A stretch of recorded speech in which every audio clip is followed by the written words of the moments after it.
Assalamualaikum dan selamat pagi, Jreng Mania. Di pagi hari ini kembali lagi kita di podcast bersama BPJS Ketenagakerjaan. Podcast yang tentunya selalu menghadirkan informasi yang bermanfaat untuk masyarakat Kota Waringin Barat dan tentunya juga masyarakat Indonesia. Dan hari ini Adila kembali menemani Jreng Mania di podcast bersama BPJS Ketenagakerjaan untuk edisi Senin 6 Juli 2026. Dan di episode kali ini kita membahas tema yang tentunya sangat dekat dengan kehidupan kita, yaitu adalah lindungi diri, lindungi pekerja sekitar kita, dan wujudkan desa kelurahan terlindungi melalui program BPJS Ketenagakerjaan. Nah, mungkin ya, sebagian dari kita itu masih berpikir kalau BPJS Ketenagakerjaan itu cuma diperuntukkan untuk orang-orang yang bekerja di perusahaan, kantor, dan yang lain-lain. Padahal kenyataannya BPJS Ketenagakerjaan ini memberikan manfaat yang jauh lebih luas gitu, terutama untuk petani, nelayan, pedagang, pengemudi ojek, tukang bangunan, penjahit, pelaku UMKM, bahkan pekerja mandiri lainnya. Jadi setelah beberapa episode sebelumnya itu kita bersama BPJS Ketenagakerjaan juga membahas tentang manfaat-manfaat yang ada di dalam BPJS Ketenagakerjaan. Hari ini kembali kita bahas dan kulik lebih dalam lagi. Tentunya Adila tidak sendirian ya, karena pagi hari ini ada Pak Ade dan juga Pak Isnaini yang menemani untuk membahas tema lindungi diri, lindungi pekerja sekitar kita, dan wujudkan desa kelurahan terlindungi melalui program BPJS Ketenagakerjaan. Kita sapa dulu Pak Ade dan juga Pak Isnaini. Selamat pagi Bapak. Pagi, Mbak Dila, semuanya.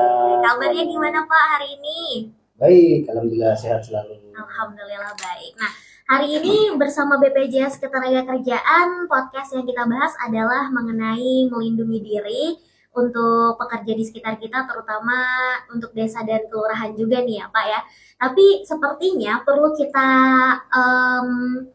ingatkan lagi gitu pentingnya perlindungan pekerja bagi pekerja yang ada di Indonesia. Walaupun di episode-episode sebelumnya bersama BPJS Ketenagakerjaan sudah diinformasikan kalau perlindungan pekerja itu sangat penting. Nah, mungkin kita ingatkan lagi untuk Jreng Mania pagi hari ini kenapa perlindungan pekerja itu jadi sangat penting, Pak.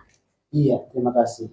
Jadi buat para jengmania yang lagi dengerin ya sekarang ya, teman-teman yang lagi bekerja juga mungkin hari ini kan, dari BPJS Ketenagakerjaan kami juga mau menyampaikan supaya nggak lupa ya. Iya, betul. Jadi perlindungan sosial memang sangat penting untuk seluruh pekerja Indonesia, baik pekerja formal ataupun pekerja informal. Jadi utamanya pekerja informal. Mungkin kalau pekerja formal kita terlindungi dari perusahaan, dari pemberi kerjanya. Tapi untuk pekerja informal, nah itu dia tuh. Siapa yang mau melindungi kan? Kalau bukan diri kita sendiri, yang melindungi diri kita sendiri. Jadi untuk pekerja informal jangan lupa untuk mendaftarkan diri kita ke jaminan sosial ketenagakerjaan. Karena apa? Karena pentingnya menjadi peserta BPJS Ketenagakerjaan ketika terjadi resiko sosial, teman-teman semua pekerja informal terutama mendapatkan perlindungan yang layak di BPJS Ketenagakerjaan. Oke, nah untuk perlindungan ini sendiri berarti bukan sekedar urutan administrasi aja nih ya Pak? Betul. Jadi kita memberikan perlindungannya secara menyeluruh, bukan cuma administratif, tapi memberikan manfaat, beragam manfaat bagi pekerja informal. Terutama ada 3 manfaat bagi pekerja informal, yaitu program jaminan hari tua, jaminan kecelakaan kerja, dan jaminan kematian. Nah hari ini Mbak Dila dan Jreng Mania saya bawakan khusus nih dengan Pak Isna ini, ahlinya nih dalam perlindungan ekosistem desa dan kelurahan di wilayah Kota Waringin Barat. Nah, mungkin ke Pak Isna ini ya Pak ya. Iya, siap.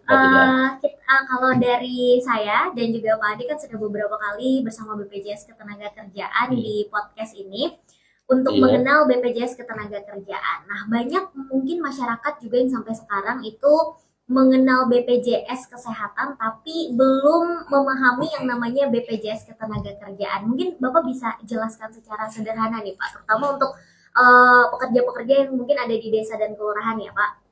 Oke, baik, Mbak. Terima kasih.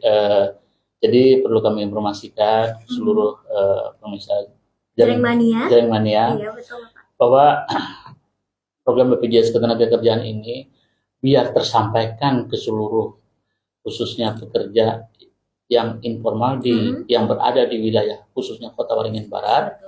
Nah, kami tidak bisa sendiri nih, ya kan? Kami tidak bisa sendiri untuk menyampaikan atau memberikan informasi kepada seluruh pekerja yang mandiri. Karena memang sekarang fokus kami memang selain yang penerima upah atau yang disebutnya yang bekerja di perusahaan, kami juga mengejar yang pekerja yang bukan penerima upah, artinya yang mandiri. Jadi kesimpulannya apapun pekerjaannya itu wajib untuk mendapatkan perlindungan BPJS Ketenagakerjaan. Nah, salah satu langkah yang kami lakukan adalah kami melakukan pendekatan baik di kelurahan ataupun di kantor desa. Dan ini sudah kami lakukan beberapa kelurahan dan desa, sekaligus kemarin dalam sosialisasi itu kami mengundang seluruh RT dan perangkat desa. Karena apa? Karena yang langsung bersentuhan dengan masyarakat di sekitar itu adalah RT, RW, dan perangkat desa. Iya. Nah, kami menginformasikan kepada seluruh jajaran yang ada di kelurahan dan perangkat desa untuk memberikan informasi kepada bapak-bapak tersebut. Nantinya bapak-bapak tersebut akan menginformasikan kembali ke seluruh warga ataupun yang ada di lingkungan tersebut ataupun yang ada di desa ataupun kelurahan. Jadi kami memberikan informasi kepada bapak RT, bapak yang ada di perangkat desa untuk memberikan informasi yang nantinya ditindaklanjuti oleh mereka ke seluruh masyarakat. Dan di situ kami sampaikan, kami tidak habis di situ saja. Nantinya Bapak RT atau RW atau perangkat desa yang ada di wilayah masing-masing, kalau ingin mengundang kami, kami siap datang, siap untuk memberikan informasi kepada masyarakat yang ada di sekitar kita. Jadi supaya tidak hanya di masyarakat itu hanya tahu BPJS Kesehatan. Betul, Bapak. Jadi BPJS Ketenagakerjaan juga ada dan sama-sama wajib. Ya, jadi wajib itu artinya tidak hanya yang orang yang bekerja di perusahaan, orang yang bekerja mandiri pun wajib. Karena apa? Kalau terjadi risiko itu pasti menjadi beban, menjadi beban bagi keluarga yang ditinggalkan. Salah satu contoh, mohon maaf. Salah satu contoh misalnya pedagang sayur. Betul. Dia berangkat pagi, ya kan? Orang masih jam istirahat jam 2, dia sudah turun untuk menyiapkan yang apa yang mau dijual, ya kan? Terus berangkat jualan, sore pulang. Itu risiko tidak tahu kita. Nah, kalau misalnya terjadi risiko dengan bapak tersebut, siapa yang akan melanjutkan kehidupan dia, keluarganya, anak dan istri? Mungkin itu. Jadi kami melalui RT, kelurahan, RT dan desa melakukan sosialisasi ini agar informasi ini juga tersampaikan. Jangan nanti masyarakat yang ada di sekitar kita belum sampai atau belum terkopi terkait manfaat program BPJS Ketenagakerjaan, mungkin itu. Oke, nah menarik nih Pak, karena Kabupaten Kota Waringin Barat sendiri kan jadi kabupaten yang salah satunya yang terbesar lah di Provinsi Kalimantan Tengah gitu. Nah, ada sekitar kalau saya nggak salah nih Pak, ada 81 desa, kemudian 13 kelurahan, itu ada banyak sekali. Terus kemudian tadi juga Pak Isna ini sudah menyampaikan ada sosialisasi yang dilakukan ke perangkat desa untuk kemudian seperti RT, RW kembali menyampaikan ke masyarakat. Nah, kalau dari BPJS Ketenagakerjaan sendiri sampai saat ini sudah kalau menyentuh desanya langsung itu sudah ada desa apa aja sih Pak yang didatangi mungkin untuk sosialisasi? Kemarin yang sudah kami lakukan sosialisasi itu ada yang di Kelurahan Mendawai, Kelurahan Modorejo, terus Kelurahan Raja, Kelurahan Baru, sama Desa Pasir Panjang. Desanya saya tuh Pak. Dan kedua memang kemarin juga ada tim kita. Memang kita tidak sendiri. Kita ada beberapa tim. Memang tidak bisa sebutkan satu persatu. Memang contohnya kemarin ada yang di desa Lada, Pangalan Banteng. Itu sudah ada beberapa desa juga yang telah kita berikan sosialisasi. Jadi kebanyakan juga setelah sosialisasi itu ada dari perangkat RT, perangkat desa itu yang merespon. Alhamdulillah. Jadi mereka langsung merespon. Karena apa? Setiap sosialisasi itu kita tinggalkan kontak kita. Jadi tidak terputus di situ, bisa berkelanjutan. Jadi itu. Nah, Jadi tadi kembali lagi pembahasannya untuk mengenal BPJS Ketenagakerjaan, memang ada program apa aja Pak yang diselenggarakan sama BPJS Ketenagakerjaan ini? Oke, baik. Yang untuk yang mandiri khusus ya, yang mandiri memang yang pekerja informal ataupun bukan penerima upah, mereka bisa memilih paling tidak 2 program untuk kecelakaan kerja dan jaminan kematian, atau bisa ditambah dengan jaminan hari tua, ya, jaminan hari tua.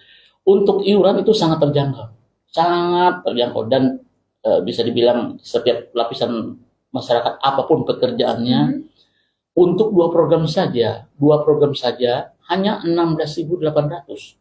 16.800. Jadi 10.000 untuk jaminan kecelakaan kerja, 6.800 untuk jaminan kematian. Nah, kalau mau ditambah dengan jaminan hari tua ditambah 20.000. Jadi totalnya 36.800. Itu kalau kita bagi 30 hari itu rata-rata kalau dengan tabungan itu cuma kurang lebih sekitar 1.100 rupiah. Iya. Sangat kecil.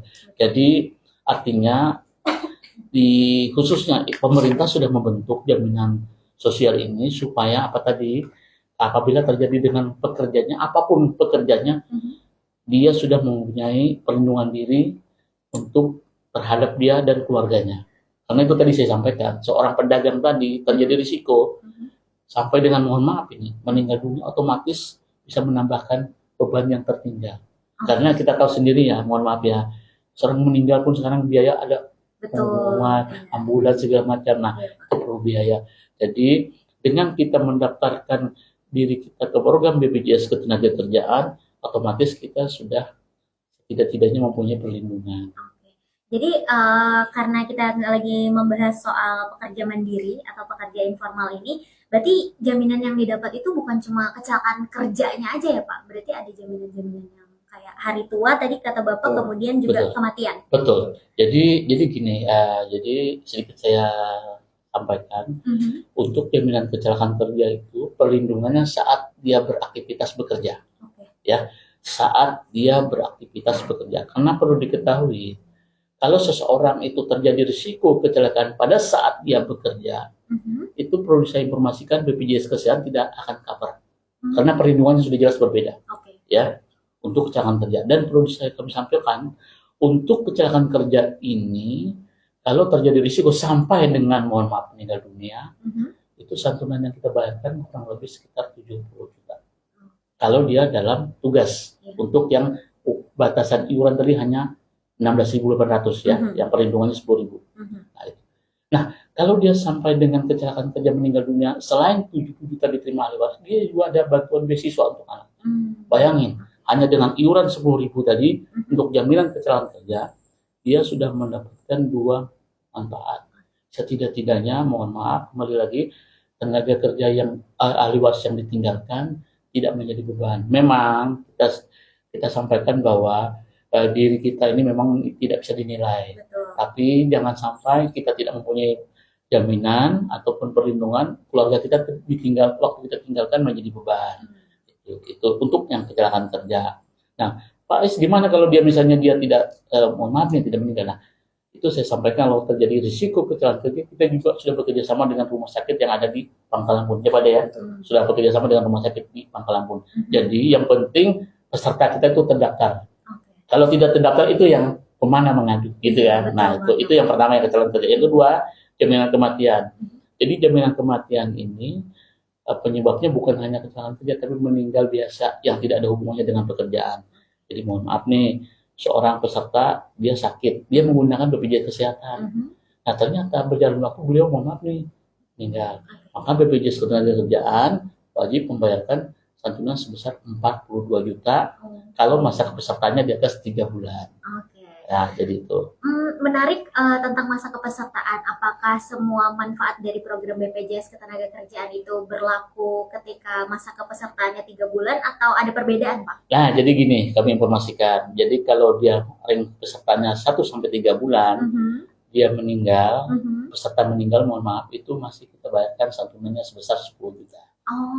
Jadi kalau di atas 3 bulan itu sudah dapatkan 42 juta. Jadi yang 10 juta itu bantuan uang kubur yang kita sampaikan kepada ahli waris. Itu pernah kita bayarkan juga kepada ahli waris yang ada di Pangkalan Bun. Oke, berarti benar-benar tidak ada rugi yang dirasakan gitu ya Tidak Pak, ada. yang sudah menjadi Tidak ada. peserta BPJS Ketenagakerjaan. Betul sekali. Bahkan baru menjadi peserta pun Iya, sudah ada santunan yang didapatkan. betul gitu. sekali. Sudah langsung terjamin. Betul. Wow, nah mungkin juga masyarakat itu masih bertanya-tanya Pak, jenis pekerjaan apa sih? Apakah ada pekerjaan-pekerjaan mandiri tertentu yang hanya bisa jadi peserta di BPJS Ketenagakerjaan atau semua pekerjaan informal dan mandiri itu bisa menjadi peserta BPJS Ketenagakerjaan? Perlu kami informasikan untuk perlindungan ini yang mempunyai aktivitas. Sekarang pun dengan ada yang terbaru undang-undang itu IRT pun atau asisten rumah tangga pun sudah diwajibkan ikut. Oh, Iya, oke. betul, itu diwajibkan. Jadi apalagi namanya, mohon maaf ya, pekerjaan tukang, Iya. apapun misalnya pedagang tadi disebutkan, nelayan, tukang ojek, bahkan sampai dengan penjaga malam yang di perumahan, bahkan debt collector yang mohon maaf ya, dia spesialis untuk penagihan utang. Itu pernah ketemu saya, Pak. Oh, Saya ini pekerjaan saya adalah spesialis tukang tagih menagih hutang ya. utang. Jadi kenapa alasan Bapak mendaftarkan sendiri? Karena saya punya risiko, Pak. Terlalu besar risiko saya. Jadi kalaupun saya mohon maaf dalam tugas ini saya dapat terjadi risiko, maka saya sudah punya safety atau perlindungan untuk keluarga saya. Memang itu tidak saya hendakin, tapi saya harus mempunyai perlindungan untuk diri saya dan keluarga saya. Jadi kembali lagi, apapun pekerjaannya, yang penting dia menghasilkan suatu ekonomi atau menghasilkan pendapatan, itu diwajibkan. Karena itu tadi saya sampaikan, berdasarkan Undang-Undang 242, Undang-Undang 2011 itu, jangankan kita warga negara Indonesia, orang asing saja yang bekerja di Indonesia selama 6 bulan wajib. Orang asing, apalagi kita warga negara Indonesia. Jadi alhamdulillah, kalau kami di BPJS Ketenagakerjaan, kalau misalnya datang ke kantor untuk melakukan klaim ataupun misalnya terkait pertanyaan atau pengajuan klaim, kalau terjadi risiko, kami harus menyampaikan sejelas-jelasnya. Jadi di mana haknya? Contoh saja misalnya gini, Bapak itu ahli waris ini tidak tahu nih, bapaknya meninggal karena kecelakaan kerja kah, atau meninggal karena sakit kah? Nah di situ kami berperan. Karena apa? Pernah kejadian seorang ibu rumah tangga datang ke kantor dengan membawa kartu dan KTP suaminya. Dia datang ke kantor. Dia pikir suaminya hanya dapat 42 juta. Nah, setiap orang datang ke kantor kami selalu tanya, nih bapaknya meninggalnya kenapa? Karena apa? Kalau dia meninggal dalam tugas, santunan lebih besar. Tapi kalau dia meninggal karena biasa atau sakit, itu tadi 42 juta atau 10 juta. Lihat dengan masa kepesertaannya. Mungkin itu, Pak. Oke. Nah, kembali lagi soal bagaimana sudah sejauh apa BPJS Ketenagakerjaan itu mensosialisasikan tentang program-programnya di desa dan juga kelurahan, terutama Kota Waringin Barat. Kalau dari Pak Is mungkin juga Pak Ade, biasanya ketika di desa dan kelurahan itu tantangan dari masyarakatnya itu seperti apa Pak untuk mengenal BPJS Ketenagakerjaan? Karena mungkin masih ada masyarakat yang berpikir kayak, ngapain sih punya BPJS Ketenagakerjaan, ngapain sih daftar udah ada BPJS Kesehatan. Jadi mungkin masih ada yang berpikiran seperti itu, atau masih kayak, kan kerjaan kita cuma kayak gini aja nih, ngapain perlu jaminan gitu. Nah itu biasanya BPJS Ketenagakerjaan menghadapi tantangan masyarakat yang seperti itu seperti apa Pak? Ya, mungkin kalau tantangan ya yang yang kami hadapi, terutama di wilayah-wilayah desa dan kelurahan, itu terutama kesadaran masyarakat kita. Betul. Kesadaran masyarakat kita akan pentingnya jaminan sosial. Mungkin karena kita ada dua badan ya, Badan Penyelenggara Jaminan Sosial, ada BPJS Kesehatan dan BPJS Ketenagakerjaan, dan mungkin aware-nya tentang masyarakat itu adalah BPJS Kesehatan. Jadi mereka berpikirnya bahwa cukup BPJS Kesehatan. Padahal kedua badan ini memiliki perlindungan yang berbeda dan saling melengkapi satu sama lain. Jadi ketika mengalami sakit biasa dan sebagainya memang bisa menggunakan BPJS Kesehatan, tapi ketika terjadi resiko lainnya seperti meninggal dunia tadi yang disebut oleh Pak Isna ini, kemudian kecelakaan kerja terutama pada saat bekerja, maka itu saudara kami di BPJS Kesehatan tidak akan menanggung jaminan tersebut untuk kasus-kasus jaminan kecelakaan kerja dan jaminan kematian. Jadi mungkin tantangan yang banyak kami hadapi adalah kesadaran masyarakat kita sendiri tentang pentingnya terlindungi di jaminan sosial. Dan kami juga mau menyampaikan Mbak Dila bahwa perlindungan jaminan sosial itu sebenarnya bukan kewajiban ketenaga kerjaan, tapi merupakan hak untuk teman-teman semua. Jadi jangan sampai teman-teman punya hak nih di sini, pekerja Indonesia punya hak menjadi peserta BPJS Ketenagakerjaan. Jadi hak-hak itu manfaatkan dengan sebaik-baiknya karena negara sudah menyediakan tempatnya, sudah menyediakan pelindungan jaminan sosial untuk seluruh pekerja Indonesia, terutama pekerja informal. Bahkan justru pekerja informal itu resikonya bisa lebih tinggi daripada pekerja di formal ya di perusahaan. Karena mungkin kalau teman-teman di perusahaan terkait safety dan sebagainya sudah dipikirkan, sudah ada SOP-nya, standarnya. Tapi untuk pekerja-pekerja informal ini yang memang tidak ada standar operasional dan sebagainya, jadi resikonya justru memang lebih besar di pekerja-pekerja informal. Kami pernah ada suatu kasus, jadi nelayan ya terutama ya, nelayan itu kan resikonya sangat tinggi ya. Jadi ada kegiatan ekonomi di sana dan menghadapi cuaca yang ekstrim dan sebagainya, terjadi kecelakaan kerja dan sebagainya. Nah itu yang menjadi kesadaran bagi teman-teman terutama nelayan. Kalau kita di Sukamara ya Pak ya, untuk nelayan ya, itu mendaftarkan dirinya mereka semua ke BPJS Ketenagakerjaan. Jadi hal itu yang memang perlu kita tingkatkan literasinya, perlu kita tingkatkan pemahamannya kepada teman-teman pekerja informal, karena bahwa mereka berhak loh mendapatkan jaminan sosial, mereka berhak loh mendapatkan perlindungan sosial dari negara. Mungkin itu Mbak Dila. Oke, ini ada yang tanya langsung nih Pak, untuk ibu rumah tangga apa bisa ikut kepesertaan? Ini menarik ya. Iya, Pak. Jadi ibu rumah tangga ketika dia tidak ada kegiatan ekonomi, maka dia tidak bisa mendaftarkan dalam BPJS Ketenagakerjaan. Tapi ibu rumah tangga sekarang kreatif tuh Pak, apalagi di sosmed kan yang saya jualan ini. Sekarang bilangnya ibu rumah tangga gitu kan, ternyata dia jualan online dan betul, sebagainya. betul. Itu bisa. Oh, itu bisa ya? Jadi sekarang kegiatan seperti YouTuber, seperti Mbak Dila, konten kreator, mungkin TikTok dan sebagainya, selama dia menghasilkan kegiatan ekonomi, jadi buat jaringannya, enggak perlu khawatir, silahkan daftarkan diri Anda ke BPJS Ketenagakerjaan karena seluruh kegiatan ekonomi, walaupun dia memang sekarang aku cuma ibu rumah tangga nih ya, tapi ternyata aku punya usaha. Mungkin sekarang apa ya, jualan online dan sebagainya, konten kreator bisa juga tuh kan, jualan online dan sebagainya. Nah itu juga nanti pilihannya berarti adalah sebagai konten kreator atau pengusaha online atau wira swasta. Nah itu bisa didaftarkan kepada BPJS Ketenagakerjaan. Jadi pekerjaan apapun, selama dia menghasilkan suatu kegiatan ekonomi, maka bisa didaftarkan sebagai BPJS Ketenagakerjaan. Nah, tapi yang saya juga penasaran Pak, sejauh ini mungkin dari sosialisasi yang sudah dilakukan sama BPJS Ketenagakerjaan, apa memang memberikan dampak yang signifikan dan meningkatkan kesadaran masyarakat Pak, terutama di desa dan kelurahan? Ya, jadi biasanya kalau kita sosialisasi dan sebagainya, memang terkadang itu harus ada contohnya.